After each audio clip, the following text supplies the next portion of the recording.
नमस्कार, रूपाज कुकिंग पॅराडाईजमध्ये तुम्हा सर्वांचं खूप खूप स्वागत।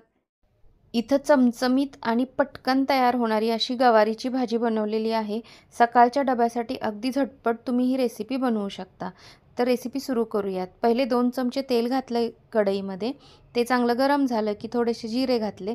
जिरे फुलले की एक मोठ्या आकाराचा कांदा बारीक चिरून घातलेला आहे। कांदाही चांगला परतून घ्यायचा आहे। कांदा चांगला भाजला गेला। आता याच्यामध्ये आलं लसणाची पेस्ट घालून घेतली। ही ऑप्शनल आहे, नाही घातली तरीही चालेल। एक पाव गवार घेतलेली आहे। अगदी व्यवस्थित साफ करून 2 ते 3 वेळा स्वच्छ धुवून घेतलेली आहे। आता ही गवार याच्यामध्ये घालून घ्यायची आहे। गवार घातल्यानंतर एक 5 मिनिटं छान असं याला परतून घ्यायचं आहे मंद आचेवर, म्हणजे मग काय होतं, गवारीला चव चांगली येते। तर इथं मी छान असं परतून घेतलं याला। आता याच्यामध्ये आपण मसाले घालणार आहोत, पण खूप काही मसाले मी इथं वापरलेले नाही आहेत। फक्त कांदा लसूण मसाला घातलेला आहे। कांदा लसूण मसाला मी 2 ते 2.5 चमचे घातला, म्हणजे मग थोडीशी चमचमीत होते भाजी।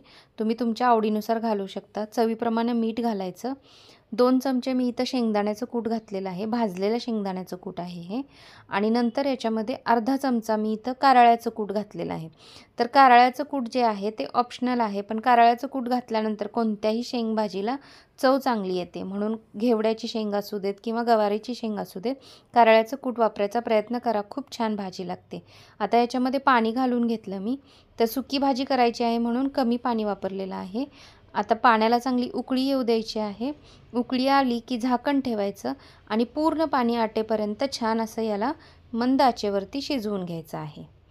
तर इथं मी झाकण ठेवलेलं आहे आणि इथं पूर्ण पाणी आटत आलेलं आहे। अशा वेळी उघडून बघूयात। तर बघू शकता हलकंसं पाणी आहे याच्यामध्ये। तर मला थोडीशी ओलसरच भाजी आवडते म्हणून मी ही अशीच ठेवणार आहे। कधी-कधी थोडंसं थंड झाल्यानंतर ही भाजीला थोडासा घट्टपणा येतो। तर इथं साधी, सोपी आणि चमचमीत अशी गवारीची भाजी तयार झाली। रेसिपी अतिशय सोपी आहे, सकाळच्या घाई गडबडीत अगदी पटकन तयार होणारी आहे आणि चपाती भाकरीसोबत चवीला एकदम मस्त अशी लागते।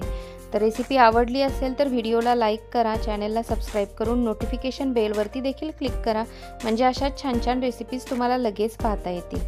तर भेटूयात पुढच्या व्हिडिओमध्ये अशाच एखाद्या छानशा रेसिपीसोबत। तोपर्यंत बाय।